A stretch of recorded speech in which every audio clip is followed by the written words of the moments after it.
प्रस्तुत प्रसंगी या गावातील एक आदर्श परिवार कैलासवासी ज्ञानभाऊ पेशे गुरुजी यांची सून आणि कैलासवासी मोहनराव भिसे यांची सौभाग्यवती गंगा भागीरथी लंकाबाई यांच्या दहाव्यानिमित्त उपस्थित सर्व सज्जन हो. आजच्या प्रवचनासाठी निवडलेला विषय हा माणसाच्या जीवनात झालेले बदल आणि या बदलातून घडणारे सामाजिक विषय या दृष्टीने भगवद्गीतेमध्ये भगवंताने बदललेल्या परिस्थितीवरती बदललेल्या परिस्थितीवरती योग्य ते चिंतन सांगण्याचा प्रयत्न. याचा उपाय काय आहे? चाललेल्या वाईट गोष्टी थांबवायच्या असतील आणि चांगल्या गोष्टी पुढे न्यायच्या असतील तर आम्हाला कोणत्या मार्गाचा अवलंब करावा लागेल हे सांगताना एका श्लोकामध्ये भगवद्गीतेमध्ये भगवान कृष्ण सांगतात, यदा यदा हि धर्मस्य ग्लानिर्भवति भारत अभ्युत्थानम अधर्मस्य तदात्मानं सृजाम्यहं परित्राणाय साधूनां विनाशाय च दुष्कृतां संभवामि युगे युगे. थोडंसं चिंतन हे व्यवहार्य असलं पाहिजे. या दृष्टीने हा श्लोक आपल्याला व्यवहारात तपासून पाहण्याची गरज आहे. भगवान कृष्ण चौथ्या अध्यायामध्ये भगवान अर्जुनाला उपदेश करताना सांगतात, जेव्हा जेव्हा धर्माला ग्लानी येते, अधर्माची वृद्धी होते, तेव्हा तेव्हा या समाजात अराजकता माजते. लोक चांगल्याला चांगलं आणि वाईटाला वाईट या दृष्टीने न पाहता चांगल्याला वाईट आणि वाईटाला चांगले या दृष्टीने पाहतात आणि या समाजाचा अवमेळ होतो. ही अराजकता मानवाच्या कल्याणाऐवजी माणसाच्या वाटोळ्या करता प्रयत्न करते. अशा परिस्थितीमध्ये देव हा अवतार म्हणून जन्माला येतो. जेव्हा देवाचा अवतार जन्माला येतो तेव्हा देव चांगल्याचं चांगलंपण हे जगाला सिद्ध करून दाखवतो आणि वाईटाचा नाश करण्यासाठी सज्ज असतो. जे सज्जन आहेत त्या सज्जनांचं रक्षण करण्याचं काम देव अशा परिस्थितीमध्ये करतो आणि जे वाईट आहेत त्या वाईटांचा संहार करण्याचं काम देव करतो. आणि हे कार्य देवाने युगानुयुग केलं असा या श्लोकाचा सरळ अर्थ आहे. आता सज्जन हो, युगानुयुगे या शब्दातून आपल्याला या सनातन धर्माची कालगणना करणं गरजेचं आहे. आपण जेव्हा पांडुरंगाचा इतिहास पाहतो तेव्हा आपण पांडुरंगाचं काळ पाहतो की पांडुरंग कधीपासून आहे. अभंगामध्ये महाराज म्हणतात, युगे 28 विटेवरी उभा. 28 युगापासून हा भगवंत विटेवर उभा आहे. 1 2 3 4 असे मोजता मोजता 28 युग. आणि एका युगाचे परत वेगवेगळे कालखंड आहेत. म्हणजे हा प्रदीर्घ काळ असे चक्र चालू आहे की ज्या चक्रामधून माणसाला कधी कधी सतत विवेक नावाचा जो बुद्धीचा भाग आहे तो नष्ट होतो. माणूस विचार करणं थांबतो, माणूस अविचाराकडे जातो. आणि हा माणसाचा स्वभाव माणसाला सत्कर्मापासून, सद्वृत्तीपासून, सद्विचारापासून, सज्ञानापासून बाजूला नेतो. संस्काराचं महत्व धर्माने सांगितलं आहे. आणि या संस्काराचा सोपस्कार झाला की माणसाची बुद्धी भ्रष्ट होते. तुकडोजी महाराज एका अभंगामध्ये खूप सुंदर वचन याबद्दल सांगतात. मनुष्य पशुयोनीतून आला, नराचा नारायण करणे त्याला, संस्कारीला क्रमाक्रमाने. सगळी माणसं शेवटी जनावरांसारखीच आहे. माणसाचा जन्म जनावरांच्या जन्माचा आहे. हा एक पशुयोनीतला जन्म आहे. जे पशु आहेत ते सगळे पशु एकाच जन्माला एकाच पद्धतीने येतात. आईच्या पोटी जन्म घेणारा बाळ आणि गाईच्या पोटी जन्म घेणारं वासरू, वाघाच्या पोटी जन्म घेणारं बछड आणि हरणाच्या पोटी जन्म घेणारं पाळलं, याच्यामध्ये फार फरक नाही. जन्म सारखाच आहे, जीव सारखाच आहे. फक्त माणसात एकच भेद आहे, तो म्हणजे संस्काराचा. माणसाला ज्ञान मिळतं, माणसाला ज्ञान दिलं जातं, माणसाला शिकवलं जातं. शिकवलं तर सगळ्याच प्राण्यांना जातं, पण माणसाला या वातावरणाचं, या ब्रह्मांडाचं ज्ञान देण्याची कल्पना ही धर्माचा पाया आहे. याच्यातच सनातन धर्म टिकलेला आहे. हे ब्रह्मांड काय आहे, ब्रह्मांड नायक कोण आहे, या ब्रह्मांड नायकाचं ब्रह्मांडाशी काय नातं आहे, आम्ही कोण आहोत, आमचं ब्रह्मांडाशी काय नातं आहे, आणि मग या जन्माचं अस्तित्व कशामुळे आलं, हा जन्म कशासाठी दिला, या जन्मात काय केलं पाहिजे, हे सगळं ज्याच्याकडे सांगितलं जातं त्याला आमच्याकडे संस्कृती म्हणतात. आणि म्हणून संस्कृतीचं जीवन हे खरं आध्यात्मिक जीवन आहे. वागताना, बोलताना, करताना जो धार्मिक नियमांचं पालन करतो तो खरा धार्मिक आहे. नाही तर मुखात राम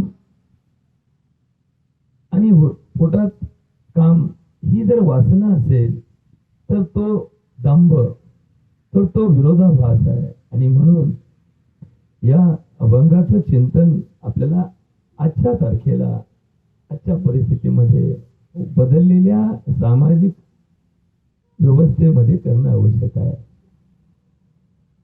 ज्यावेळेस कृष्णाचा जन्म झाला त्यावेळेस ही परिस्थिती याच प्रमाणात होती. ज्याच्या मनगटात जोर आहे, ज्याच्याकडे धन आहे, तो शिरजोर होता. जो अबल आहे, जो निर्बल आहे, जो निर्धन आहे, अशा माणसांवरती अत्याचार केले जायचे. मग कृष्णाचा जन्म झाला त्यावेळेस समस्त भारतवर्षामध्ये हीच परिस्थिती कमी अधिक प्रमाणात राज्यघटनेनुसार वेगवेगळ्या ठिकाणी वेगवेगळी असायची. चांगल्याला दाबलं जायचं, चांगल्यावरती अत्याचार केले जायचे, चांगल्या माणसाला त्रास दिला जायचा, वाईटाची उद्या केला जायचा, वाईट माणसाचं अधिपत्य राहायचं, वाईट विचारांचं अधिपत्य राहायचं, आणि दडपशाही अशा प्रकारचं साम्राज्यवाद पसरवला जायचा. आणि याला खतपाणी घालणारी व्यवस्था तयार व्हायची. हे सगळ्यांच्या अंगीवळणी पडायचं, हे लोकांना मान्य व्हायचं, लोक निमूटपणे सहन करायचे. जरी त्याच्यावरती आपल्याला वाईट वाटत असलं तरी कुणी हे म्हणता विरोध करत नव्हतं.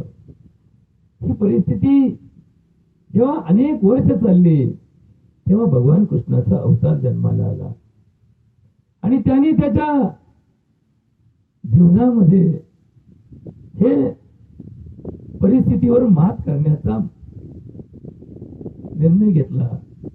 आणि अगदी बालकृष्णापासून 125 वर्ष जगलेल्या कृष्णाने आयुष्यभर समाज परिवर्तनासाठी काम केलं. तात्पर्य काय की हे असं एकदा घडलं का? नाही. भगवान प्रभू रामचंद्र जेव्हा जन्माला आले त्यावेळेसही अशाच परिस्थितीला फारसा सामाजिक भाव होता.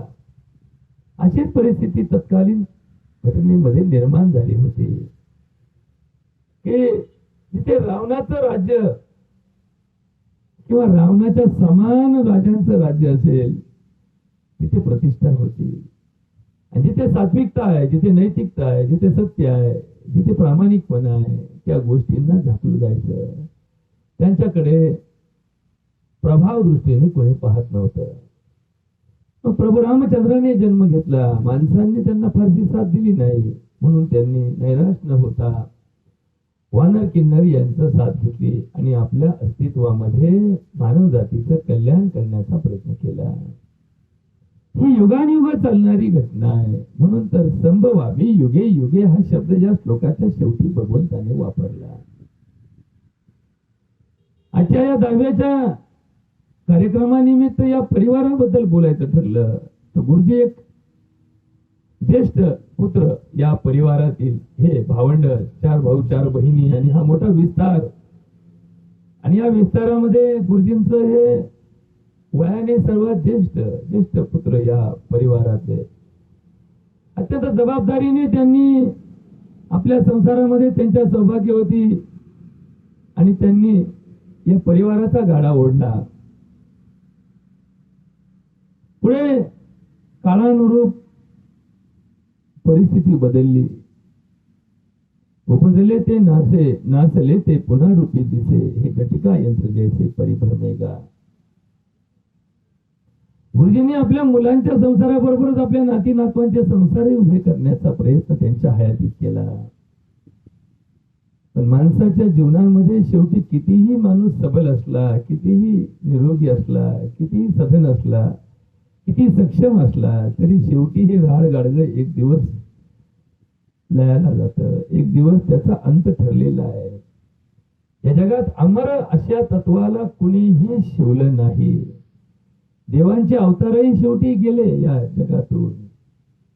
संत गेले, महंत गेले, ऋषी गेले, मुनी गेले, धनिक गेले, ज्ञानी गेले, या जगातले चारही वर्ण गेले, 18 पगड जाती गेल्या.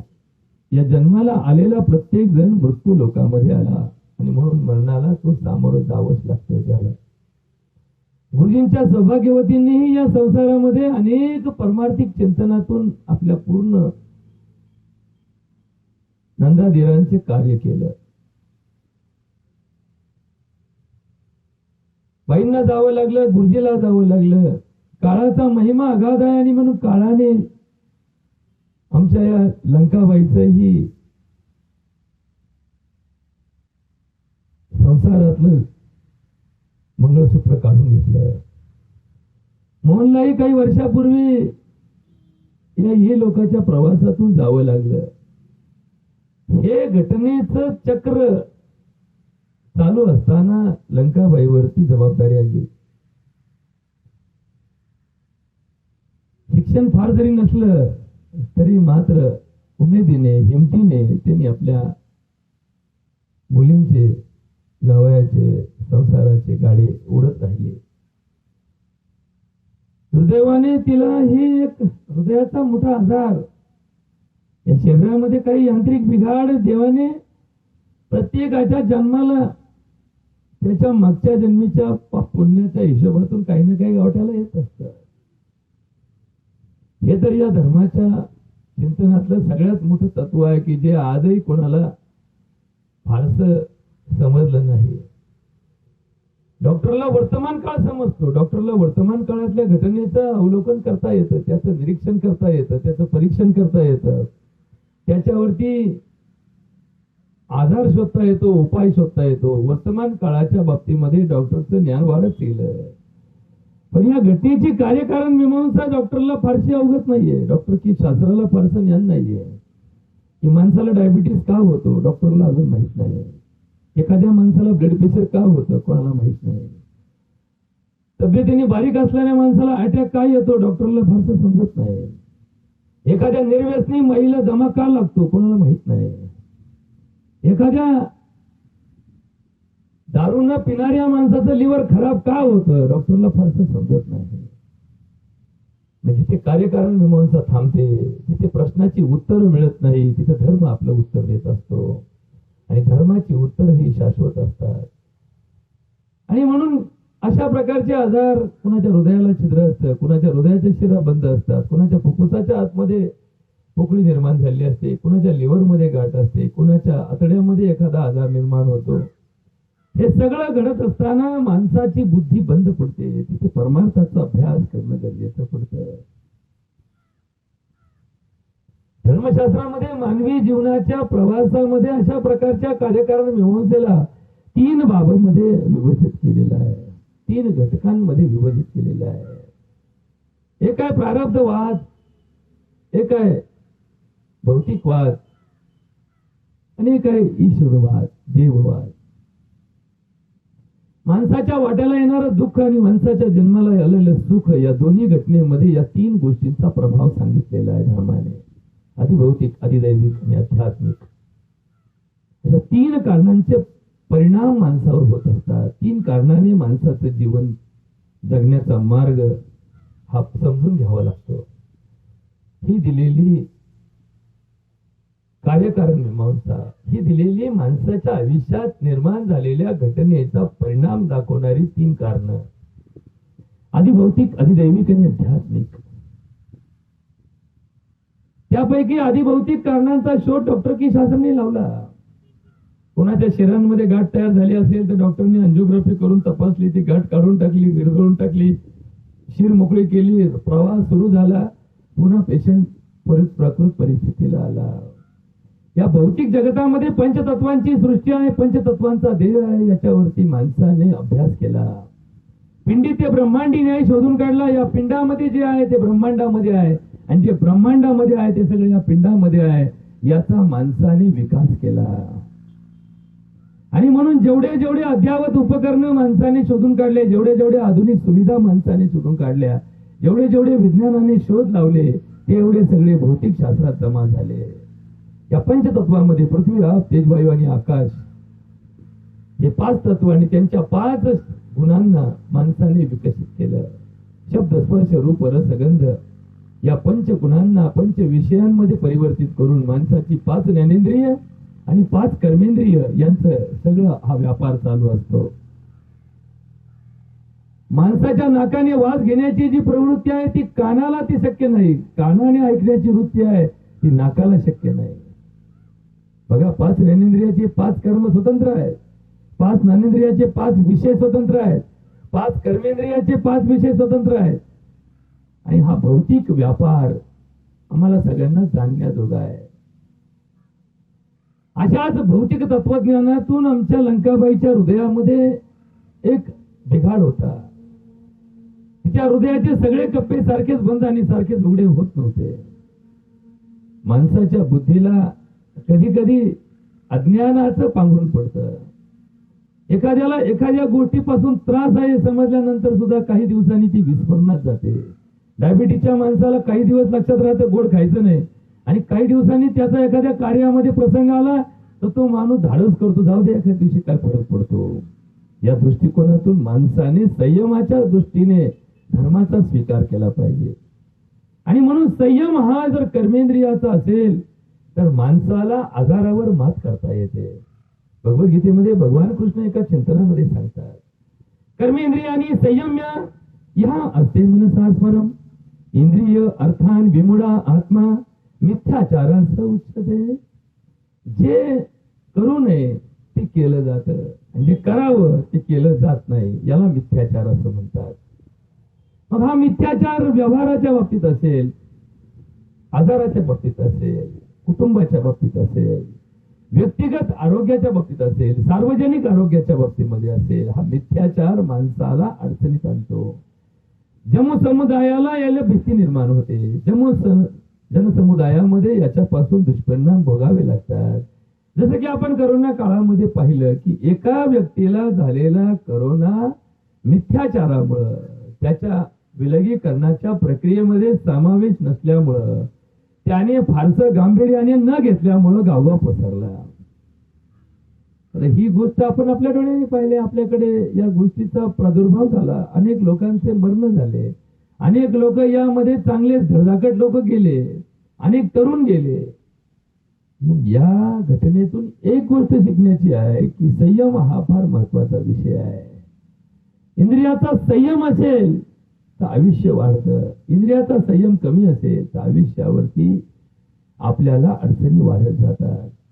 हीच गोष्ट सगळ्या जीवनामध्ये अनेक आजाराच्या बाबतीमध्ये आहे.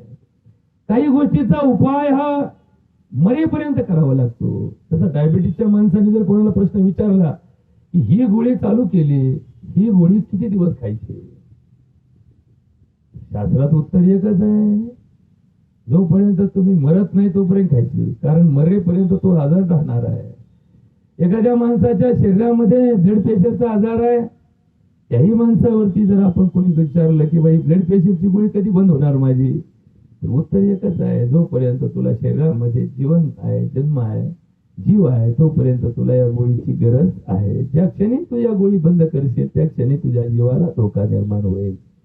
तात्पर्य काय, या भौतिक जगताचा जो अभ्यास आहे यामध्ये माणसाने प्रगती केली, यामध्ये विज्ञानाने प्रगती केली, डॉक्टर शास्त्राने प्रगती केली आणि याच्यावर उपाय शोधण्याचा प्रयत्न केला. पूर्वीच्या काळी कदाचित अज्ञानामुळं किंवा फारसे संशोधन नसल्यामुळं डायबिटीसच्या माणसाचं आयुष्य छोटं असायचं. आज त्यावरती उपाय शोधला गेला. माणसाने दीर्घायुष्यापर्यंत मजल मारली.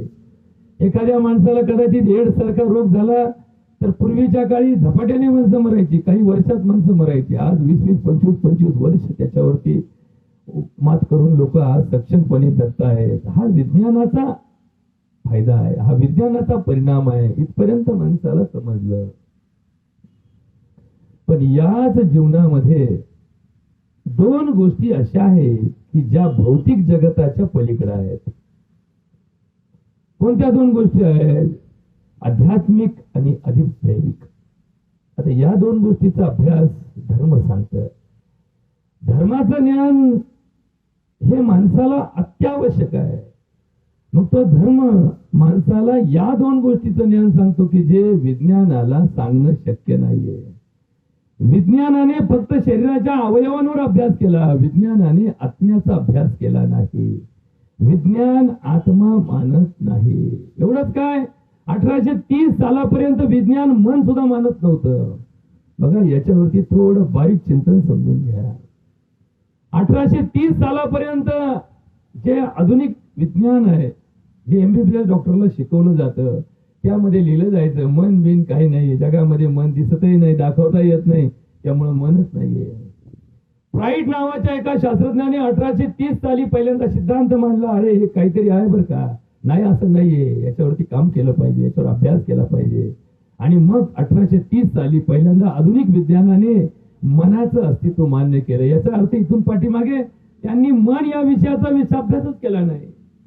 आणि शेवटी माणसाचा सगळा प्रपंच हा मनावर चालतो. मन हा राजा असतं. मन नेईल तिकडं माणसं जात असतात. मन वढाय वढाय जसं पिकातलं ढोर, किती हाकल हाकल फिरी येत पिकावर. मन हेच आपल्या घराचं, आपल्या देहाचं सूत्रधार असतं.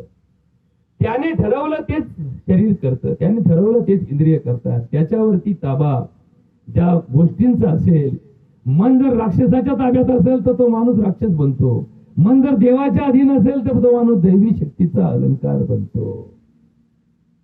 तात्पर्य सांगायचं काय की धर्माने या गोष्टी जन्मापासून मान्य केलेल्या आहे की माणसाला मन नावाचं एक इंद्रिय असतं. म्हणून तर आपण एकादशी साजरी करताना, एकादश इंद्रियाचा उपवास करताना मनाचाही उपवास धरतो.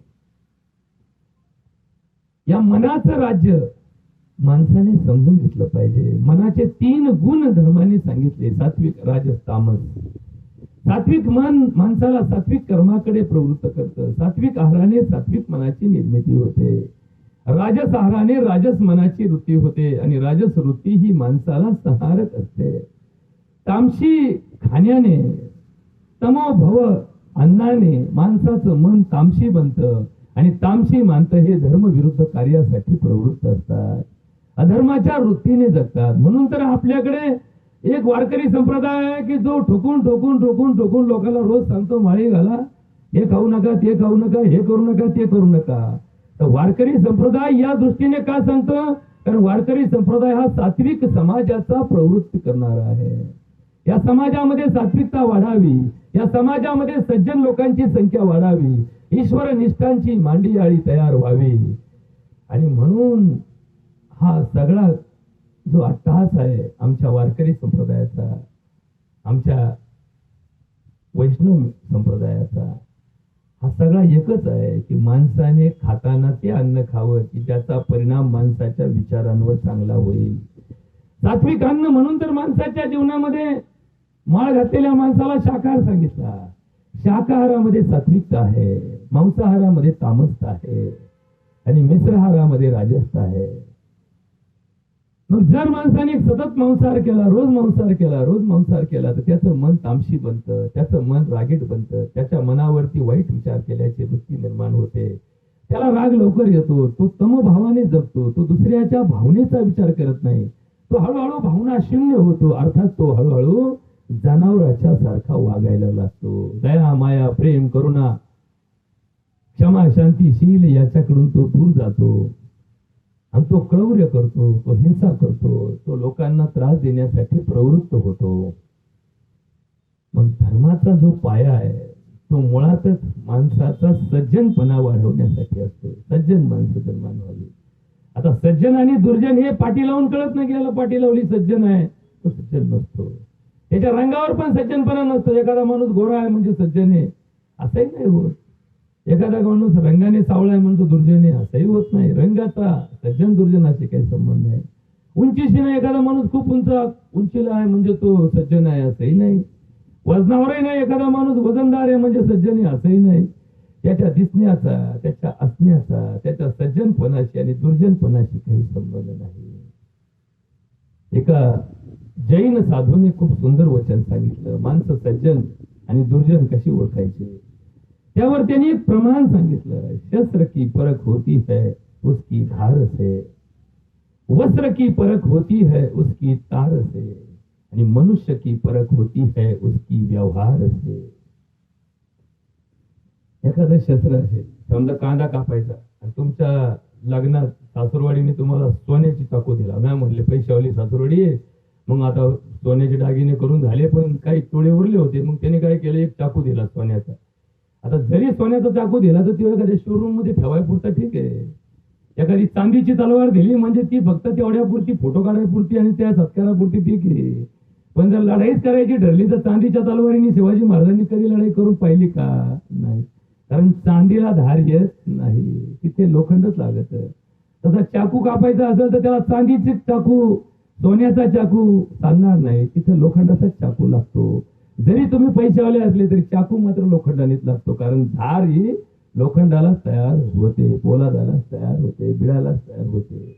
आणि म्हणून या साधूने सांगितलं, शस्त्र की परख होती है उसकी धार से, वस्त्र की फरक होती है उसकी तार से. बघा याच्यावरती आता जरा नवीन लोकांना काही कळत नाही. आता शोरूम मध्ये कपडे असतात ते कुठल्या तरी खोक्यात पॅक करून ठेवलेले असतात आणि ते खोकं जोपर्यंत आपण पैसे भरीत नाही तोपर्यंत आपल्या ताब्यात दिलं जात नाही. पहिले जे लोक होते ना, पहिले बस्त्याला लोक का न्यायचे, हे पारखी न्यायचे. हे काय करायचे, ते तागा असायचा ना, तागा असे धरायचे आणि त्या धागा धरून त्याचा असं कापड वळायचे आणि मग म्हणायचे हे घ्या. का? कारण त्याची तार, त्याची जे धागा आहे ते धाग्याच्या पोतावर त्या वस्त्राची किंमत अवलंबून असायची. आता धाग्याचा वस्त्राचा कोणाशीच काय मेळ बसायला तयार नाही. जो धागा जाड ते वस्त्र सगळ्यात स्वस्त मिळतं, जो धागा पातळ ते वस्त्र सगळ्यात महाग मिळतं. कोणालाच काही कळायला तयार नाही. या वस्त्र या प्रक्रियेमध्ये आता सगळे आमूलाग्र बदल झालेले आहेत. जे माणसाच्या हिताचे कपडे आहेत ते आता माणसं घालत नाही, जे माणसाच्या अहिताचे आहे ते माणसं घालायला लागले. बघा कापसाची किंमत बाजारामध्ये आजही टिकून का राहिली असती? जर माणसाला आरोग्य समजलं असतं तर माणसाची वस्त्र ही नेहमी कापसाची असावी. माणूस कापसाच्या वस्त्राला सहन करणारा प्राणी आहे. जर आपण कापसाला इंग्रजीमध्ये कॉटन म्हणतात. आता कापसाचे कपडे गेले तर बाजारात तुम्हाला दुकानदार येणार नाही. त्याला म्हणले कापसाचे कपडे देऊन आमच्याकडे नाही भाऊ, कापसाच्या वाती आहेत भाऊ, कपडे नाही. कॉटनचे कपडे म्हणलं तर तो म्हणून भाऊ कॉटनचे कपडे आहेत आमच्याकडे. पण माणसाला जर या त्वचेचं संरक्षण करायचं असेल तर त्याला कॉटनचेच कपडे योग्य आहे. याला जर या आधुनिक धाग्याने जर तुम्ही पांघरलं, आधुनिक धाग्यामध्ये जर तुम्ही त्याचे कपडे केले तर त्याचे त्वचा ही रोगट होते. आणि बघा आज तुम्हाला जर सामाजिक जीवनाचं चित्र पाहायचं असेल तर 70% लोकांना त्वचा रोग झालेला आहे. 70% लोकांना. बघा तर त्यांनी काय कोणाला काय साऱ्या गावाला प्रदर्शन करायची गरज नाही. ज्याला त्याला माहिती असतं आपल्याला काय कुठं अडचणी त्या. मग 70% लोकांना या त्वचेचा हा रोग का निर्माण झाला?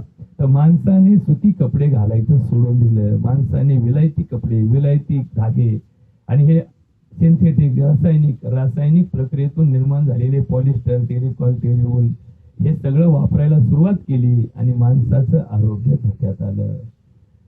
तात्पर्य काय? तर या माणसाच्या आरोग्याचा माणसाच्या खाण्याशी संबंध आहे, माणसाच्या कपड्याशी संबंध आहे, माणसाच्या वागण्याशी संबंध आहे. म्हणून तर बघा पूर्वीच्या काळी सणावाराचे स्वयंपाक किंवा धार्मिक कार्याचे स्वयंपाक हे सोहळ्यात केले जायचे. सोहळ्यात केले जायचे म्हणजे ती बाई ओल्या कपड्यांनी स्वयंपाक करायची म्हणजे अंगावर पाणी घ्यायचं, आंघोळ करायची आणि आंघोळीचे जे ओले कपडे आहेत त्याच कपड्यामध्ये स्वयंपाकाला बसायचं, त्या सोहळ्यात स्वयंपाक करायचा. आता हे काय प्रकार आहे? ओल्या अंगाने तर आपल्याला नुसते आवाज जरी पावसाची लागली तरी सर्दी होते. ओल्या कपड्यांनी कितीतरी वेळ जर बसली तर बाईला तर निमोनियाच होणार लगेच. पण ते लोक का करायचे याचं उत्तर फार महत्वाचं आहे. शेवटी हे शरीर निरोगी ठेवायचं असेल तर याला सहनशीलतेशिवाय पर्याय नाही. म्हणजे या जगात जर शक्तीचा अभ्यास केला, बघा थोडासा बारीक विचार, थोडं चिंतन. लंकाबाई तर गेली, लंकाबाईच्या जीवनामध्ये तिच्या वाट्याला आलेला आजार आणि तिने दाखवलेली सहनशक्ती याची खरोखर एक म्हणजे त्याला आपण नमस्कार केला पाहिजे की काय तिच्या या आजारातून तिने किती दिवस त्या गोष्टीवरती मात केली. कितीतरी प्रसंग तिच्या आयुष्यात आले की आता असं वाटायचं की तिचा जीव जाईल, पण तिने सहनशक्ती ठेवली, त्या परिस्थितीवर मात केली आणि पुन्हा ती सक्षमपणे समाजामध्ये जगलेली आपण पाहिलेली सगळ्यांनी. अचानक तिला त्रास व्हायचा, अचानक तिच्या हृदयाला दाब यायचा आणि तिला श्वास कोंडल्यासारखं व्हायचं. याच्यावरती जर आपण वैद्यक तपासणी केल्या तर असं वाटायचं की याच्यात ही वाचणार नाही. पण असे शेकडो प्रसंग तिच्या आयुष्यात आले, ते शेकडो वेळा ती वाचली. मग हे का घडतं? हे शक्य कुणाला आहे? कोणाच्यानी सहन होतं? अशी शक्ती कुणामध्ये असते? तर याच्यासाठी एकच उत्तर आहे. माणसाकडे किती पैसा आहे ही झाली धनशक्ती, माणसाच्या अंगात किती ताकद आहे ही झाली बळशक्ती, माणसाकडे किती प्रॉपर्टी आहे ही झाली संपत्तीची शक्ती, माणसाकडे किती पद आहे ही झाली राजशक्ती. पण या शक्ती कुठेच कामाला येत नाही. माणसाला एकच शक्ती कामाला येते, ती म्हणजे सहनशक्ती. सहनशक्ती ज्याच्याजवळ आहे तो माणूस जगात करायला सिद्ध असतो. म्हणून तर सहनशक्ती निर्माण करणारे ज्ञान या धर्माने शिकवलं, सहनशक्ती शिकवली. माणसाने रामायण काय शिकवलं? 14 वर्ष सीता वनवासाला होती. आपण 14 दिवस जर कुठे गावाला गेलो तर आपल्याला अडचणी येते. आपल्याला वाटतं कधी एकदा घरी जातो, कधी एकदा आपल्या घरी पोहोचतो. 14 वर्ष अनवाणी आणि वनवासी म्हणून जगायचा प्रसंग ज्या सीतेवर आला, तिची सहनशक्ती किती महान होती. बघा, या सहनशक्तीचं चिंतन सांगताना तुकाराम महाराज एका अभंगामध्ये म्हणतात, क्षणोक्षणी हाच करावा विचार, करावया पार भव सिंधू, नाशवंत देह जाणार सकळ, आयुष्य खातो काळ सावधान. मग ही सहनशक्ती निर्माण करणार कोणतं आधुनिक विज्ञान आहे का? की तुम्ही रोज बीपी चेक केला, रोज शुगर चेक केली म्हणजे तुमचं आरोग्य चांगलं राहील. बघा, तुमच्या लक्षात येईल एक दिवस डॉक्टर तुम्हाला म्हणतील, अहो तुमची शुगर तर आज वाढली. तुम्ही तर म्हणाल काल तर मी काही खाल्लं नव्हतं. शेवटी माणसाला एक दिवस काही ना काही घटनेतून निमित्ताचा धनी व्हावंच लागतं. ही सहनशक्ती वाढवण्यासाठी तुकाराम महाराज म्हणतात, गीता भागवत करीती श्रवण, अखंड चिंतन विठोबाचे, तुका म्हणे मज घडो त्यांची सेवा, तरी माझ्या दैवा पार नाही. जो माणूस गीतेचा अभ्यास करतो, जो माणूस भागवताचा अभ्यास करतो, त्याची सहनशक्ती चांगली असते. बघा, आता हे थोडं जर समजलं तरच हे करण्यात मजा आहे. नाही तर आपण दरवर्षी ज्ञानेश्वरीचं पारायण करतो. ज्ञानेश्वरी काय आहे आपलं कधी कोणी समजून सांगितले नाही, आपणही समजून घेतले नाही. धाड धाड धाड धाड धाड धाड धाड पारायण चालू आहे. पारायणामध्ये नमो ज्या ज्या विद्या जय जय सविद्यात बरोबर कार उकार मकार टकार पार इथपासून तर इति श्री अष्टमोध्याय समाप्तम श्री कृष्णार्पणमस्तु. 7 दिवसात 18 अध्याय, 9327 ओव्या एका घंट्यात कशा वाचून होतात हे फक्त देवालाच माहिती, वाचणाऱ्याला सुद्धा माहिती नाही. म्हणजे तेव्हा महाराज जर एकदा झेलम चालू केली ना त्यांनी, तर त्या बाईचं बोट सुद्धा पळत नाही. शेवटी ती बाई काय करते, जिथं अध्याय संपत होती तर कागद घालून ठेवते. त्या बाबाचं एकदा म्हणलं का तेव्हा प्रथम अध्याय समाप्तम, डायरेक्ट लगेच ते बोट घालते. तिथून पुढे दुसरा अध्याय, तिसरी अध्याय प्रारंभ, लगेच तिथं बोट लावते. तिचं बोट सुद्धा पळत नाही तर तिचं डोकं कधी पळायचं, तिचं मन कधी पळायचं, तिच्या डोक्यात काय बसायचं. बघा, या ज्ञानेश्वरीचं महत्व खूप आहे. ही ज्ञानेश्वरी एवढी प्रमाण आहे, ज्ञानेश्वरी एवढा सिद्धांत आहे की जर एखाद्या माणसाने तिचा बारीक अभ्यास केला तर जगात कुठलाही अभ्यास करण्याची त्याला गरज नाही. ज्याने ज्ञानेश्वरी समजून घेतली त्याच्या आयुष्यात त्याला चिंता उरत नाही, त्याला कुठेही अडथळा येत नाही, त्याला कुठल्याही गोष्टीला अडत नाही. का अडत नाही? जनाबाई एका अभंगामध्ये म्हणते, वाचावी ज्ञानेश्वरी, डोळा पाहावी पंढरी, ज्ञान होय अज्ञानासी, ऐसावर या टीकेसी ज्ञान होय मुढा, अति मूर्ख त्या दगडा वाचील जो कुणी, जनी त्याशी लोटांगणी. काय ताकद सांगितली बघा. वाचावी ज्ञानेश्वरी, डोळा पाहावी पंढरी. ज्ञानेश्वरी वाचल्याने, आता वाचणं आणि पारायण करणं याच्यातला फरक आपल्याला थोडा समजून घेतला पाहिजे. आपण पारायण करतो म्हणजे काय करतो, आपल्याला वाटतं देवाने ऐकलं म्हणजे बस झालं. देवाच्या ऐकण्यासाठी नाही. म्हणून तर भगवद्गीतेचं चिंतन खूप सुंदर आहे, पण ज्याने समजून घेतलं त्याच्यासाठी. एका अभंगामध्ये तुकडोजी महाराज म्हणतात, गीता नव्हे पारायणासी, वाचता वाट दावी जनासी, समळ बदलवी जीवनासी, मनी घेता अर्थ तिचा. भगवद्गीता खूप चांगली आहे. 18 अध्यायामध्ये 18 वेगळे विषय मांडलेले आहेत. अर्जुन विषाद योग, सांख्य योग, कर्मयोग, ज्ञान कर्म संन्यास योग, कर्म संन्यास योग, विभूती योग, अक्षर ब्रह्म योग. या जगामधल्या सर्वात श्रेष्ठ देवाचं दर्शन देण्याचा विशाल रूप दर्शन योग, भक्ती योग, ज्ञान कर्म त्रिगुण योग, यापासून तर कर्म संन्यास योगापर्यंत 18 अध्यायामध्ये 907 श्लोकाची भगवद्गीता तयार करण्यात आली. जरी 18 अध्यायाला 18 नावाने संबोधित केलं गेलं असलं तरी या ज्ञान कर्म आणि भक्ती या 3 मार्गाने जीवन कसं जगावं हे भगवद्गीतेमध्ये सांगितलेलं आहे. ज्ञान मार्गाने जगणारा माणूस कसा सुंदर जगतो, भक्ती मार्गाने जगणारा माणूस किती भक्ताने आपल्या आयुष्याची ताकद वाढवतो. भक्ती मार्ग सर्वात श्रेष्ठ मार्ग आहे. हे कधी कळेल, जेव्हा आम्ही भक्ती करताना अंतःकरणामध्ये शास्त्र ज्ञान ठेवून भक्ती करतो. आम्ही भक्त आहोत, आमची श्रद्धा आहे, पण आमची श्रद्धा ही अंधवृत्तीने निर्माण झालेली श्रद्धा आहे. आमचा विश्वास आहे. लक्ष्मी आईचं देऊळ पाठीमाग आहे, आपण तिला दर्शन घेतो, पण ही लक्ष्मी आई या रूपात या धर्मात का प्राप्त झाली, या लक्ष्मी आईचं अस्तित्व काय आहे, ही माणसाच्या आयुष्यात काय परिणाम करते, या लक्ष्मीने आपल्या जीवनात त्या गावाच्या वेशीपर्यंत तिचं संरक्षण करण्याची जबाबदारी कशी पार पडली. नाही एक देऊळ हिंगणगाव फाट्यावरती आपल्या लक्ष्मी आईचं आहे आणि एक देऊळ टाकळीत आहे. या 2 देवळापैकी जखणगावची जबाबदारी कोणत्या देवीवर आहे, या लक्ष्मीवर आहे का त्या लक्ष्मीवर आहे, याचं उत्तर आम्हाला जर माहित नसेल तर आम्हाला काय फरक पडतो, लक्ष्मी इकडची काय तिकडची काय. आम्ही फक्त सोपच करत पाहिली. आम्ही म्हणले चला हा खर्च चालू आहे, चला लक्ष्मीला जायचं. पण त्या लक्ष्मीला का जायचं, ती लक्ष्मी काय आहे, त्या लक्ष्मीचं अस्तित्व आपल्या घरामध्ये तिच्या रूपात कोणत्या ठिकाणी आहे. मग तिच्या संवर्धनासाठी, तिचा आशीर्वाद मिळवण्यासाठी, तिची कृपा आमच्या गावावर, आमच्या कुटुंबावर, आमच्या बस्तीवर होण्यासाठी आम्ही कसं वागलं पाहिजे हे आम्हाला माहितच नाही. आम्ही फक्त आखाडा आला का काट्या गाडी तुकार नाही, आखाडी आता मंगळवारी लक्ष्मीची सगळं स्वच्छता करावं लागेल.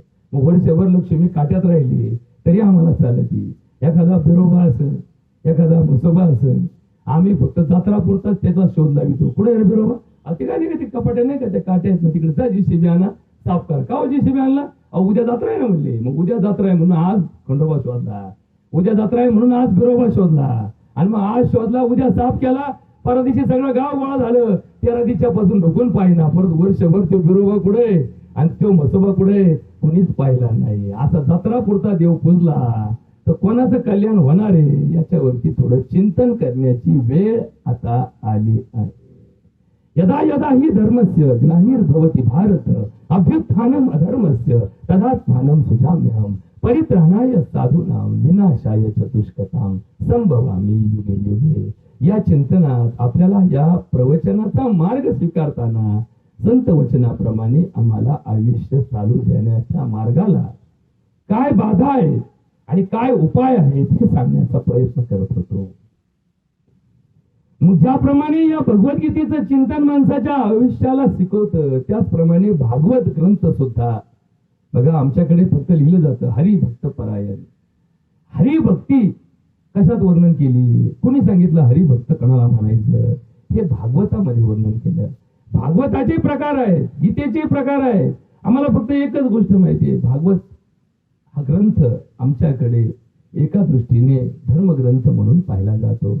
आम्ही जे 7 दिवसाचे सप्ते घालतो ते भागवत सप्ते असतात. मग अजून नवरात्राचे आपण देवी भागवत लावतो. देवी भागवत म्हणजे काय, देवीचे 9 रूप म्हणजे काय, देवीचे 9 अवतार म्हणजे काय, नवचंडी यज्ञ म्हणजे काय, याच्यावरती आम्हाला संशोधनाची गरज आहे. याच्या जीवनाचा शास्त्रीय अर्थ आम्हाला समजून घेण्याची गरज आहे.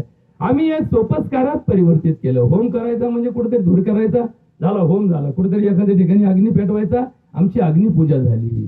पण या अग्नीचं आरोग्याशी काय नातं आहे, या होमाचं निरोगी जीवनाशी काय संबंध आहे, याचं चिंतन आम्हाला करण्याची वेळ आता आली आहे. कारण या समाजामध्ये निरोगी माणूस सापडणं शक्य नाही.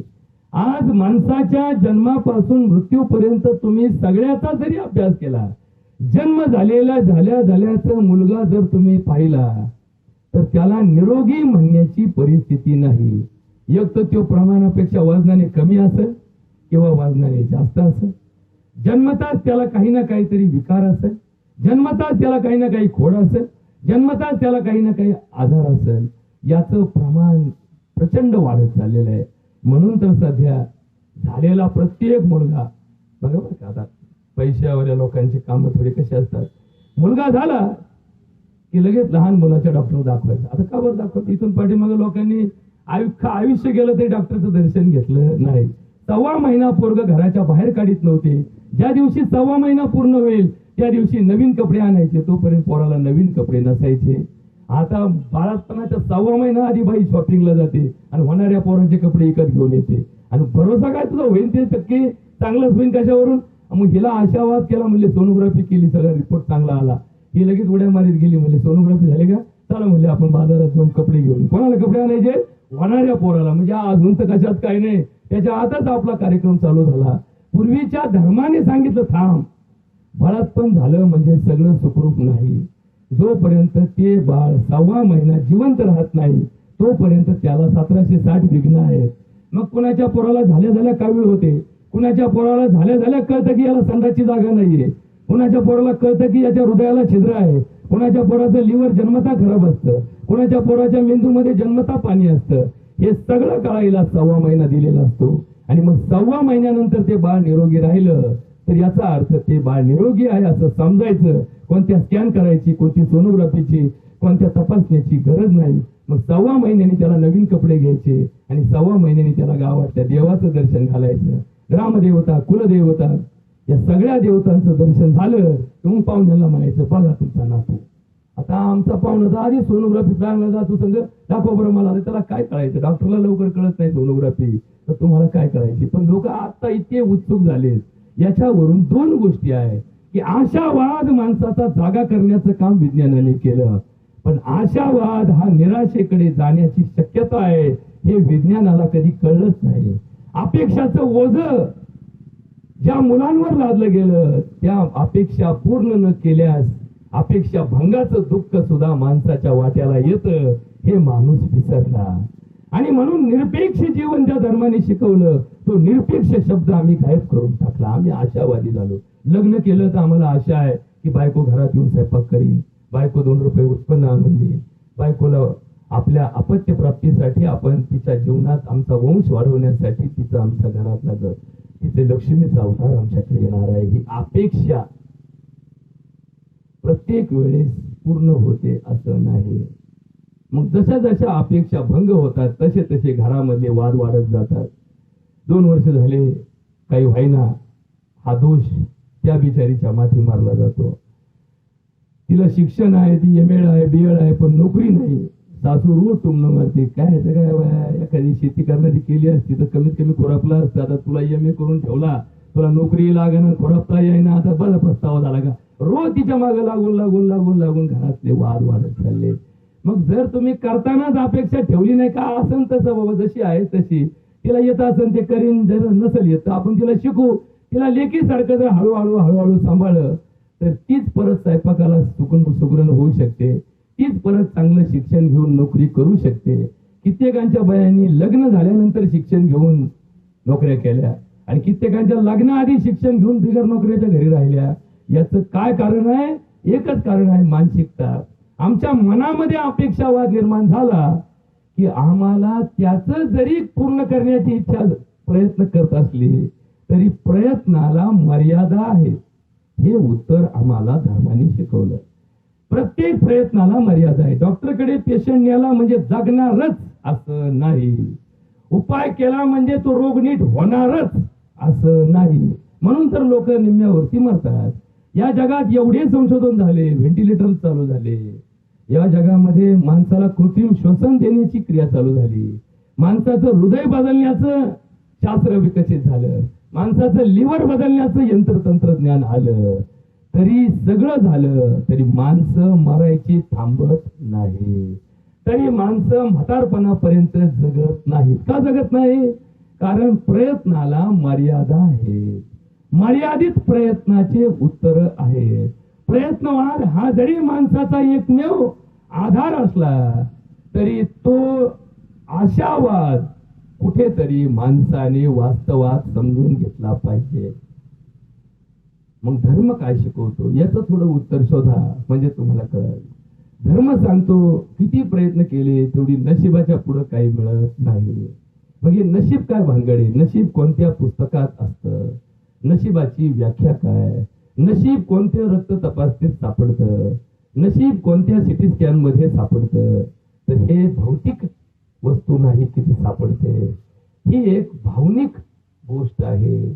नशीब म्हणजे तुम्ही जेव्हा जन्माला येता, जन्माला तुम्ही आम्ही जेव्हा येतो तेव्हा आमच्या जन्मोजन्मीच्या प्रपंचात, म्हणजे मागच्या जन्मात तुम्ही कोण होते, काय होते, त्याच्या मागच्या जन्मात काय होते, असा जन्मोजन्मीचा फेरा तुमच्या आत्म्याने जो पूर्ण केलेला आहे आतापर्यंत, एकदा, दोनदा, तीनदा, चारदा, पाचदा, तुम्ही जे काही जन्म भोगले त्या भोगाच्या जन्मामध्ये तुमचं घडलेलं पाप आणि पुण्य तुमचं नशीब तयार करत असतं.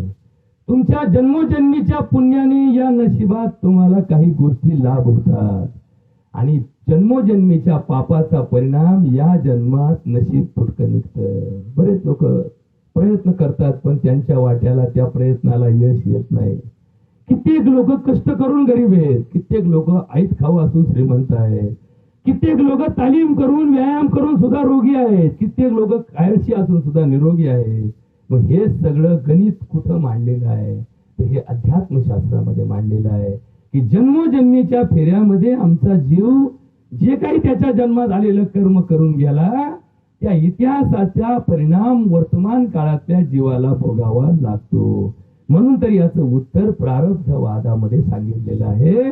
जे जे असेल प्रारब्धी ते न चुकेल कर्म कधी, होणारा सारिकी बुद्धी कर्मरेषा प्रगटे, न कळे पुढील होणार भूत भविष्य हा विचार, कर्म धर्म तदनुसार भोगणे लागे सर्वथा, ऐसा लिहून गेला विधाता मग कासया करावी ती चिंता, आपुलिया संचिता कर्मरेषा प्रभाव.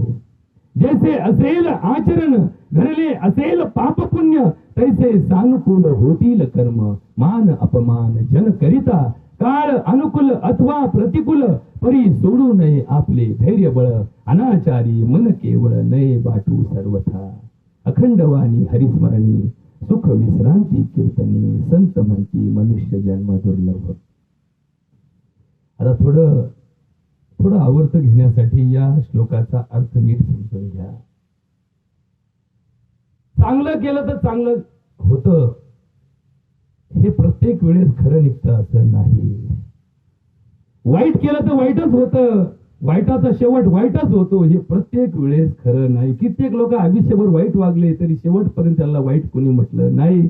मेले तरी त्यांच्या श्रद्धांजली लोक चांगले म्हणूनच गेली. मग आता कसं काय बोलायचं? तुम्ही म्हणता काही काही लोक वाईट लोक म्हणतात वाईटाचा शेवट वाईट होतो. अरे एकदा दोनदा तीनदा सांगून सांगायचं काय, पण हजारो वेळा आपल्या लक्षात येतं की अरे नाही असं नाहीये. चांगले वागले म्हणजे चांगलंच घडतं असं नाहीये. तुमच्या घडण्याचा तुमच्या वागण्याशी काही संबंध नाही. तुमच्या यशाचा तुमच्या वागण्याशी काही संबंध नाही. तुमच्या अपयशाचा तुमच्या वागण्याशी काही संबंध नाही. असं माणसाला समजून सांगण्यासाठीच भगवद्गीता काय म्हणते, यश आणि अपयश, सुख आणि दुःख, लाभ आणि हानी, मान आणि अपमान हे वागण्यावर अवलंबून नाही.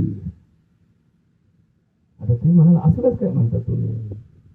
मग भगवद्गीता काय सांगते, सुखे दुःखे समे कृत्वा लाभा लाभो जया जयो ततो युद्धाय युद्धस्वम नत्वम पापम आपनुयात्. भगवद्गीता हे पण सांगते कर्मण्येव अधिकार असते मा फलेषु कदाचन मा कर्मफल हेतुभी मा ते संग असतो अकर्मानी. आता थोडं हे चिंतन आयुष्यात समजून घ्या म्हणजे तुम्हाला परमार्थ कळेल. परमार्थ म्हणजे पूजा करणं, परमार्थ म्हणजे देवाचं दर्शन घेणं, परमार्थ म्हणजे देवाचा उपवास धरणं, परमार्थ म्हणजे देवाचं भजन करणं असं नाही. हे देवाच्या कार्यक्रमाकडे प्रवृत्त करणारे घटक आहेत.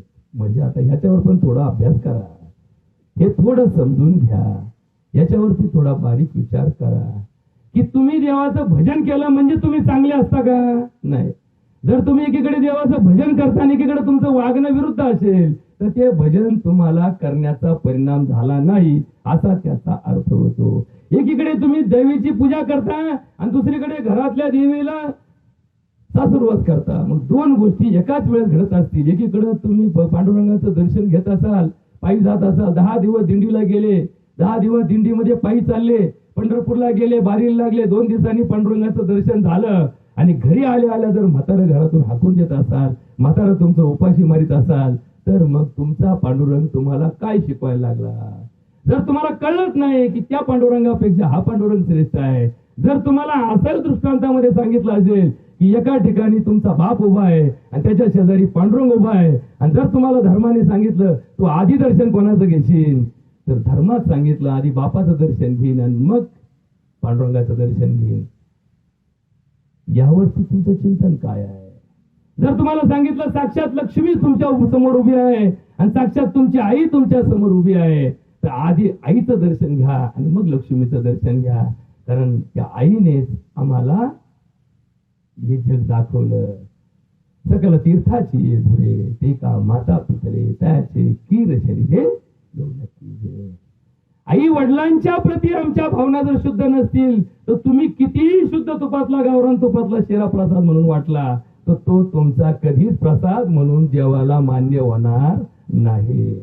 म्हणून तर परमार्थामध्ये चाललेलं स्तोम आणि परमार्थाचं सत्य यातलं अंतर वाढत गेल्यामुळे तुकडोजी महाराज एका अभंगामध्ये म्हणतात, ज्यासी नको करणे काही त्याने द्यावी देवाची ग्वाही, आपली पापे लपवावी सर्व ही पाठीमागे, लोकात वाढवावा भ्रम, आपले चुकवावे श्रम, देवाची या नावे चालवावे कुकर्म, त्यानेच समाज बिघडला. वाईट वागायचं पण चांगलं बोलायचं, तोंडातून भगवंताचं नाव घ्यायचं, अंतःकरणातून रावणाच्या रूपात जगायचं, असा डुप्लिकेट माणूस या कलियुगात निर्माण झाला. म्हणून लोकांना चांगलं काय, वाईट काय, योग्य काय, अयोग्य काय हे कळायला तयार नाही. आणि म्हणून तर या कलियुगाच्या अभ्यासामध्ये माणसाने संशोधन करून काय केलं? पाप करायचे पण पुण्यवानाच्या रूपात दाखवायचं. पाप करायचे पण दाखवताना प्रथम पुण्यवानाचं रूप प्रथम दर्शनी दाखवायचं आणि रूप असं दाखवायचं की आम्ही फार सज्जन आहोत. आणि जेव्हा त्याचा अनुभव येतो त्यावेळेस कळतं की याच्यासारखा नालायक कुणी नाही. मग लोकांचे संसार मोडतात, लोकांचे पती पत्नीचं नातं तुटतं, लोकांची दोस्ती तुटते. का? कारण वास्तव समोर आल्यानंतर ह्या घटना घडतात. सुरुवातीला लग्न करताना इतकं प्रेम दाखवलं की आजपर्यंत इतका प्रेमळ कधीही वागला नाही. लग्न झाल्यावर 6 महिने वर्ष झालं इतका वाद का असा वाद कोणाशी कधी झाला नाही. का बरं असं घडतं? 2 मित्र संग राहिले, सख्या भावापेक्षा चांगले राहिले आणि काही दिवसानंतर ज्यांचं इतकं वितुष्ट झालं की एकमेकाचं तोंड पाहायला तयार नाही. मग हे मित्र कशासाठी होते आणि हे शत्रू कशासाठी झाले याचा जर शोध लावला तर तुमच्या लक्षात येईल यांच्यामध्ये धर्म नव्हता. धर्माचं नातं हे टिकणारं असतं, हे नातं व्यवहाराचं जे असतं ते मोडणारं असतं. कारण व्यवहार हा नफ्या तोट्यावर पाहिला जातो. फायदा आहे तोपर्यंत मैत्री आहे, तोटा झाला की मैत्री तोडली. असं जर तुम्ही नातं निर्माण केलं, जोपर्यंत आई काम करते तोपर्यंत आई माझ्याच घरात पाहिजे, कारण खुरपी ती राखण करते आपल्या घरात करते. आणि ज्या दिवशी आईला अर्धांगवायू होईल त्या दिवशी लगेच ही बाई जावाला फोन करते, काय माझी एकटीच सासू आहे का? तुम्ही नव्हते का तुमच्या बापाला तुमच्या नवऱ्याला नाही जन्म दिला का आमच्या सासूनी? जाणं घेऊन तिला आता. का? कारण तिला आता आई तर सांभाळायची वेळ आली, तिला आता घालायची सोय आली. अशी सासू कोणतीच सून घरात ठेवून घेत नाही. उलट जी सासू कष्ट करते, अजून 2 रुपये उत्पन्न करते, अजून 2 रुपये घरात आणण्याचा प्रयत्न करते, प्रत्येक सून म्हणते काय तू एकटी सासू आहे का, माझ्याकडे पाठवून दे ना 8 दिवस, जसं काय मोलकरी नाही तुझ्या हाताखाली ठेवलेली. असा व्यवहार जिथे घडतो तिथे कोणता धर्म आणि कोणतं पावित्र्य आणि कोणतं नातं जपलं जातं, हे सगळं व्यावहारिक नातं आहे. या नात्यामध्ये सगळे संबंध व्यावहारिक आहेत. ज्याच्याकडे धन आहे, ज्याच्याकडे संपत्ती आहे, त्याला जीव लावणारं मोहोळ गावाचं तयार होतं. ज्याच्याकडे या 2 गोष्टी संपल्या त्याला पुत्र सुद्धा विचारित नाही. म्हणून तर एका अभंगामध्ये संत कबीर खूप सुंदर वचन सांगतात. सब पैसे के भाई अपना साथी नहीं कोई, अपने पल्लों में पैसा होए तो सभी खुशामद करते, जब अपने पे बकत पड़ेगा कोई साथी नहीं चलते. माय बाप भाई जोरू और बहन साले, जिनका यारो भला किया वो भी मीठा न बोले, बड़ा प्यार जोरू पर लड़का वो भी दूर से पानी बतावे. कहत कबीरा सुन भाई साधु विचार करो पुरता, सुनना है तो सुन ले यारो नहीं तो खावे गोता. बघा, तुम्हाला असं लक्षात येत असेल की एखाद्या व्यक्तीकडे आधी खूप लोक येतात आणि नंतर त्या माणसांना त्यांनी बोलवलं तरी कोणी जात नाही. असं का घडतं? असं घडण्याचं कारण लोक व्यवहाराने तुमच्या जवळ असतात, तुमच्यासाठी नसतात. तुमच्याकडे पैसा आहे म्हणून तुमच्याकडे लोक येतात. ज्या दिवशी तुमचा पैसा संपेल लोक म्हणजे काय कारण जायचं, तुकडं वाटेत आता पहिल्या लोकांना वाटेत होता. बघा, तुमच्या लक्षात आलं का, व्यवहारामध्ये तुम्हाला काहीतरी मिळतंय म्हणून आपण तिथं जातो आणि तुम्हाला काही मिळत नाही म्हणून आपण तिथं जात नाही. हे पूर्वीच्या काळी लांब लांब व्हायचं. आता सख्या बापात आणि सख्या पोरात हे व्हायला लागलं. सख्या पोराचं सख्या बापाशी नातं तुटायला लागलं का, जोपर्यंत बापाच्या नाव इस्टेट हे पोरग म्हणले इस्टेट त्याचं नाव आहे ना, सांभाळणं भाग आहे. पण ज्या ज्या बापानी परमार्थ करण्याचं रूप दाखवलं, जिवंतपणी पोराच्या नावावरती प्रॉपर्ट्या केल्या, त्या बापाला जिवंतपणी कोणी कुत्र विचारीना. बघा, ज्या ज्या बायांना डोल चालू होतेच ना, डोल फक्त महिन्याच्या किती तारखेला यायचा एवढं नातवांना माहित असतं. डोल यायचा टाइम आणि नातवानी जीव लावायचा टाइम एकच असतो. 7 दिवस आधी आजी आंघोळ गेली का, अरे घरी पाणी टाकून ठेवलं, महिनाभर कुत्र विचारली का म्हातारीला. आणि फक्त 7 दिवस डोलाचे जवळ आले, पेन्शनच्या जवळ आले, म्हातारीला पेन्शन चालू आहे, नातू फक्त 7 दिवस जीव लावितो. पेंड युजचा जमाना आहे ना. नातू म्हणतो आजी चल ना, तुझे गुडघे दुखायचे, डॉक्टरकडे घेऊन जातो, लगेच घेऊन जातो, लगेच रोग काढून देतो. का, याला माहिती दूध लावल्याशिवाय दूध निघत नाही, पाणी लावल्याशिवाय पाणी येत नाही. आणि मग हा फक्त वाट पाहतो. आजीला म्हातारीला तिथं बँकेत घेऊन येतो, गाडी करतो, भाड्याने करतो. जसा म्हातारीने अंगठा टेकावला आणि जसा पैसा आजी हातात पडला, हा म्हणते बाळे अरे मला लिहून सोड ना, जा जा जा म्हातारी जा, मी चाललो. म्हणजे त्या म्हातारीचे पेन्शन काढून घेतली का म्हातारी पायी लंगडत मळ्यात चालली. का ग आजी, तुला तर आणायला नातू आलता सोडायला नाही, त्याला काम होतं. बरोबर, म्हातारी इतकी बोळसाट, तिला माहित नाही डाव टाकला. म्हातारी नाही ना, त्याला काम होतं ना, तू गेला ना, त्याच्यामुळे काय नाही, मला काय, मला सवय पायी चालायची. म्हणजे जाताना म्हातारी पायी चालली, येताना गाडी घोडा करून आली. हा कोणता व्यवहार आहे? हा व्यवहार असा आहे, इथं फक्त पैशाला किंमत आहे, धनाला किंमत आहे, संततीला किंमत आहे, सत्तेला किंमत आहे, मानाला किंमत आहे, प्रतिष्ठेला किंमत आहे. पण जे प्रामाणिक आहे, जे भगवंताचं भगवत आहे, ज्यांच्याकडे भक्ती आहे, पण भक्ती सोडून त्यांच्याकडे संपत्ती नाही, त्यांच्याकडे साधन नाही, ज्यांच्याकडे अधिकार नाही, अशा लोकांची किंमत सध्या 2 टाइम जेवायचे वांदे झाले, इतकी अवघड होऊन बसली. मग याला धर्माने काय सांगितलं, यदा यदा ही धर्मस्य ग्लानिर्भवति भारत अभ्युत्थानम अधर्मस्य तदात्मानं सुजाम्यहं परित्राणाय साधूना. हेच देव म्हणतो, यालाच ग्लानी म्हणतात. अरे हे जग उरफाट वागायला लागलं. देव माणूस बाप आहे, त्याच्याशी व्यावहारिक नातं नाही. बाप कसाही असला तरी तो बाप या संज्ञेला प्राप्त आहे. त्या बापाशी वागणं तुमचं नेहमी चांगलंच पाहिजे. हे वाक्य ज्याला समजलं तो व्यवहार पाहत नाही. सासू आहे ती आईप्रती आहे, तिच्याशी आपलं वागणं नेहमी प्रामाणिक पद्धत असलं पाहिजे. नेहमी आपल्या आईप्रमाणे तिचं आपली वागण्याची पद्धत असली पाहिजे. याला आता बदलत्या काळामध्ये शब्द बदलत चालले. पूर्वी लोक बाईला सासूरवासी असं म्हणायचं, आता सासू म्हणती मला सुनवासात राहावं लागतंय. बरोबर का? आता म्हणजे आता सुनवास चालू झाला. पूर्वी सासूरवास असायचा. ती म्हातारी 5 डंगरी झाली तरी ती त्या म्हाताऱ्या सुनाला घोडे लावायची, म्हणायची नाही नाही माझा अधिकार आहे, तरी त्याला सासूरवास म्हणायचे. आता सासूरवास शब्दच राहिला नाही, आता सुनवास शब्द आला. सुनाच्या हाताखाली जगायचं फार सोपं काम नाही, असं आता सासांच्या डोक्यात आलं. याला म्हणतात कलियुग आलं. कलियुग म्हणजे काय की सासू ही सुनेवर आधिपत्य करत होती. ज्या युगात सून सासूवर आधिपत्य गाजवते त्याला कलियुग असं म्हणतात. पहिले बापाचा अधिकार असायचा, आता मुलगा अधिकारी असतो आणि बाप त्याच्या आधिपत्याखाली जगतो, याला कलियुग असं म्हणतात. पूर्वीच्या काळी एखादा मास्तर जर गावामध्ये चौकात उभा राहिला तर पोरं पळून जायचे, खेळता खेळता पळून जायचे, लपून बसायचे. जेव्हा मास्तर गल्लीतून निघून जायचा तेव्हा पोरं पुन्हा गोळा व्हायचे, खेळायचे. आता उरफाट झाले, जर एखाद्या मोठ्या बापाची पोरं जर खेळत असले तर मास्तर कडाकडे निघून जातो, कुठून नादी लागते यांच्या, उगा याच्या नादी लागायचो आणि मला व्हायचं सस्पेन्स, मला जायचो घरी, मला पोट भरायचे, मला नोकरी करायची. मग त्या मोठ्या बापाची पोरं तिथं टोकारक्या करीत असले तर तो बिचारा सज्जन मास्तर कडाकडाने शाळेत जातो, म्हणतो नको चौकातून जायला, चौकात गेलो याने काही केलं म्हणजे उगा शीन व्हायचा. म्हणजे असं याला कलियुग म्हणतात.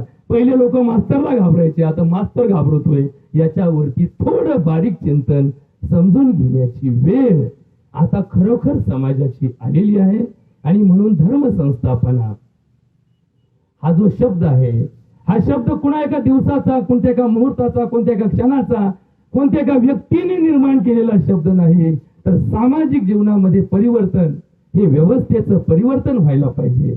ही व्यवस्था अशी निर्माण करा की प्रत्येक मुलाने आपल्या बापाला सांभाळलंच पाहिजे. कायद्याने बापाला सांभाळण्याचा अधिकार जरी असला तरी कायद्याचं पालन करणारे या जगात राहिले नाही. काही करते तिकडं वकिलाला पैसे देतील पण बापाला सांभाळायचे नाही, तेवढ्या पैशाचा बाप सांभाळून झाला असता.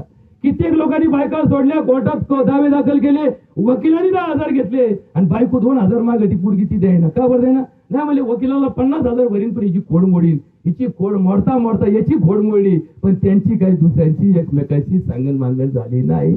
आणि व्यवहार काय सांगतो याच्यापेक्षा धर्म काय सांगतो? धर्म सांगतो ज्या बाईशी तुझं लग्न केलं 7 जन्म अशी जोडी टिकावी असं वाग, म्हणजे ती प्रत्येक वेळेस वडाच्या पूजेमध्ये गेल्यानंतर तुझा ध्यान घेईल आणि प्रत्येक वेळेस तुला जीव लावण्यासाठीच प्रयत्न करील.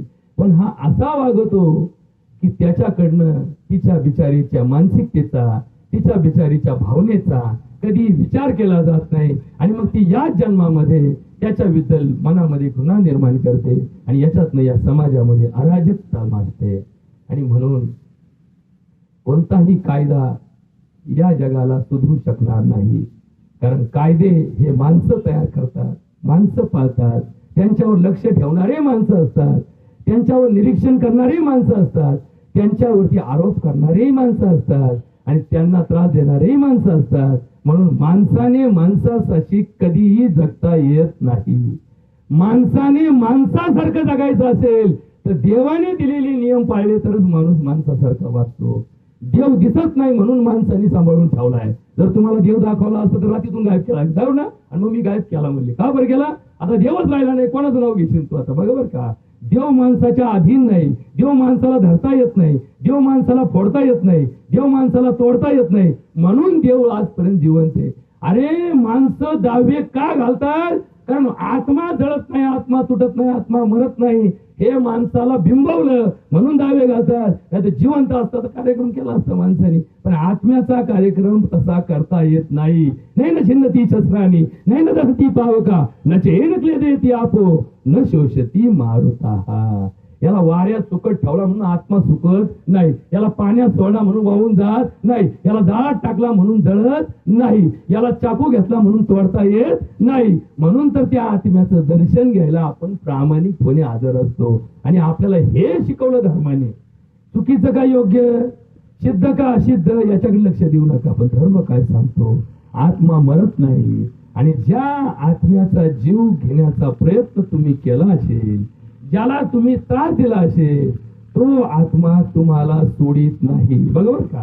तुम्ही जर तुमच्या आयुष्यात एखाद्याला त्रास दिला, जिवंतपणी तो तुम्हाला प्रतिकार करू शकला नाही, बरोबर का? हे वाक्य जरा बारीक आहे का? मग तुम्हाला कळलं हे दावे घालायचा फायदा काय.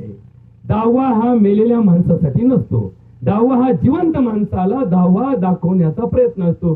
की बघा एक व्यक्ती जाऊ शकते, ती गेल्यानंतर तिचा आत्मा अशा पद्धतीने परलोकाच्या प्रवासाला जाणार आहे, म्हणजे आपण सुद्धा एक दिवस मरणार आहोत, आपला एक दिवस दावा पडणार आहे, एक दिवस आपला आत्मा असाच परलोकाच्या प्रवासाला जाणार आहे. हे वास्तव आपल्या समोर टाकण्यासाठी दाव्याला गर्दी होते. पण या गर्दीतलं दुसरं वास्तव हे काय हे तुम्हाला सांगतो, म्हणजे प्रवचन संपवतो. समजा एखाद्या व्यक्तीला आपण त्रास दिला, बायकोला त्रास दिला, काय बिचारी बोलत नाही, तिला माहेरचं कोणी आधार नाही, भाऊ लक्ष देत नाहीत, ती बापाला रोज सांगत यावं मला लय त्रास आहे, ती म्हणते मग त्याला काय होतं, लय लोकांना त्रास आहे, मग काय करतो, कर सण. ती बिचारी सण करत करत करत करत आयुष्य काढते. एखाद्या घरामध्ये एखाद्या भावाला सगळे मिळून त्रास देतात, ते तिघं भाऊ एकत्र होतात आणि एकाच भावाला त्रास देत असतात. तो बिचारा निर्बल असतो, भावकीला बोलतो, गावकीला बोलतो, याला बोल, त्याला सांग, पण त्या तिघांच्या शक्ती पुढे कोणाची शक्ती टिकत नाही. त्याला ते अन्याय निमित्तपणे सहन करत जगावं लागतं. मग हे जसं व्यक्तिनिष्ठ आहे, जसं घरनिष्ठ आहे, तसं गावनिष्ठ आहे, तसं देशनिष्ठ आहे, तसं राष्ट्रनिष्ठ आहे, तसं हे विश्वनिष्ठ आहे. विश्वामध्ये सुद्धा काहींवरती सतत अन्याय होत राहतो, ते करत राहतात. तो बिचारा प्रयत्न करतो प्रतिकार करायचा, पण त्याच्या प्रतिकाराला शक्ती नसते, म्हणून असेच शिरजोर होतात आणि त्याला कमजोर म्हणून जगावं लागतं. आता इथून पुढचं नीट ऐका, कान ताव करून ऐका.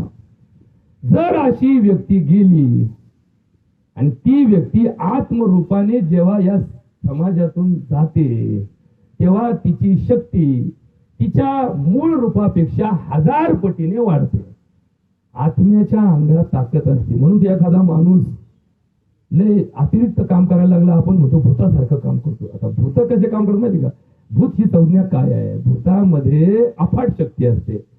भूत जर एखाद्या माणसाच्या अंगात घुसलं तर तो माणूस शक्तीच्या 1000 पट काम करतो. बघा बरं का भूत.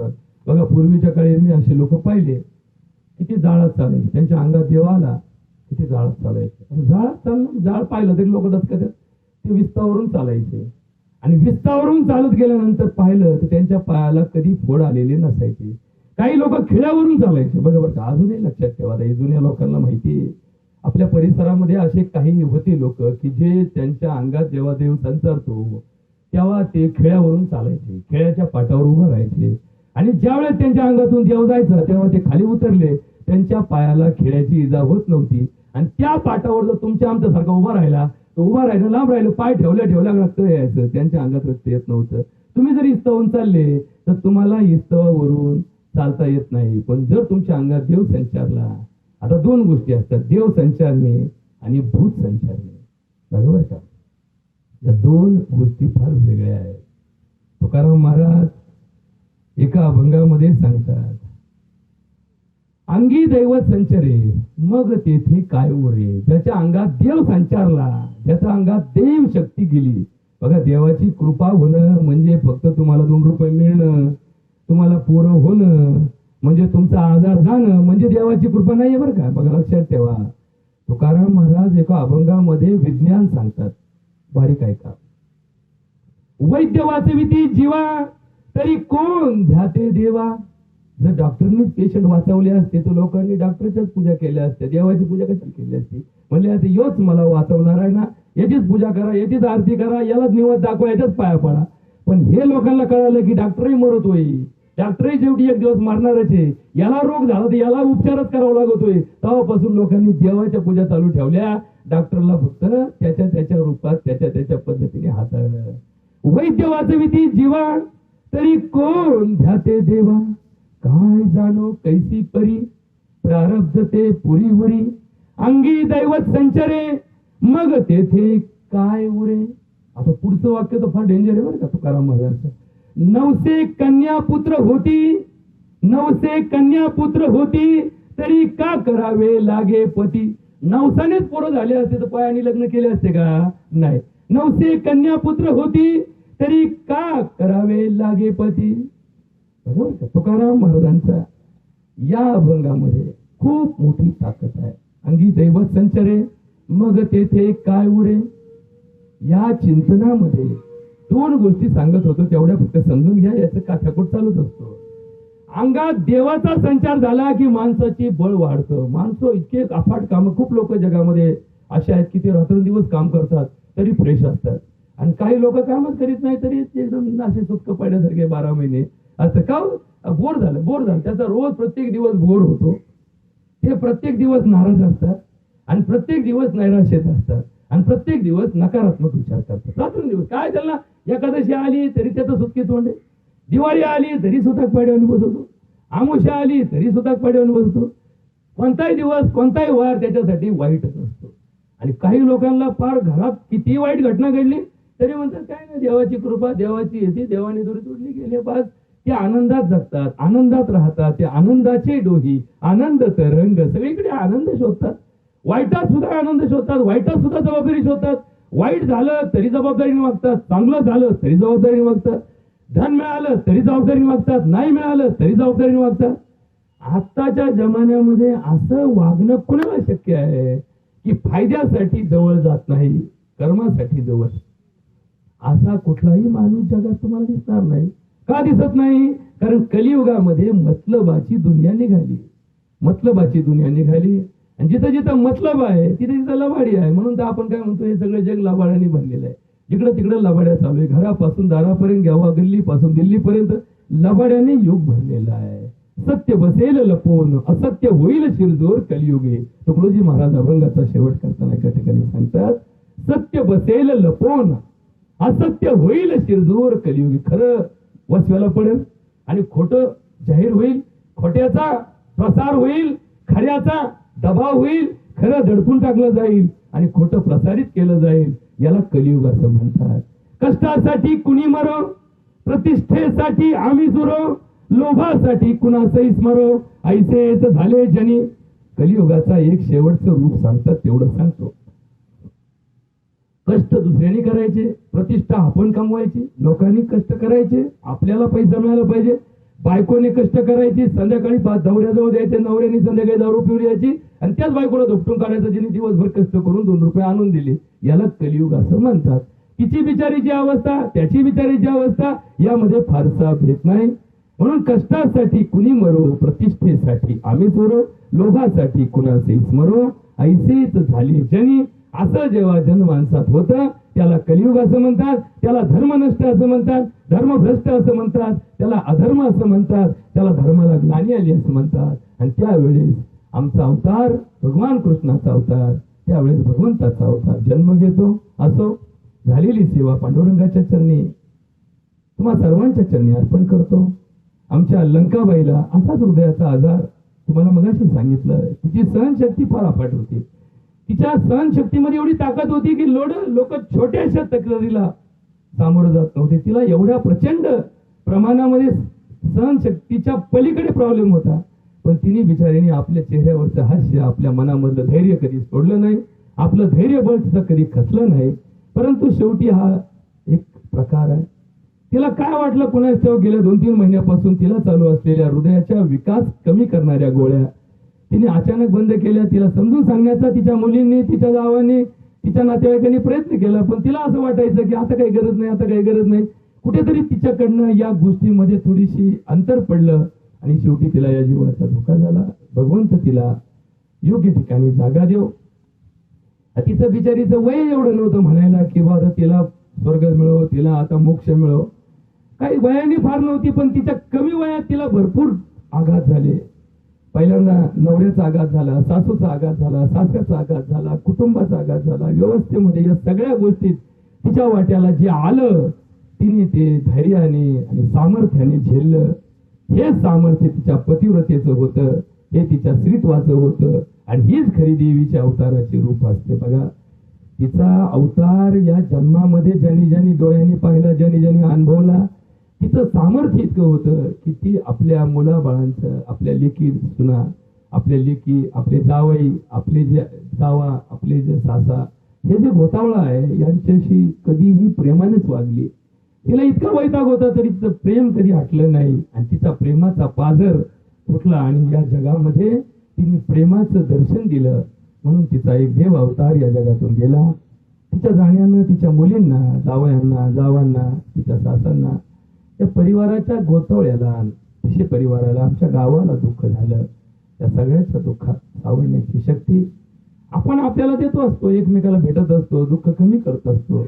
पण शेवटी हा अधिकार भगवंताचा आहे. भगवंताने शक्ती दिल्याशिवाय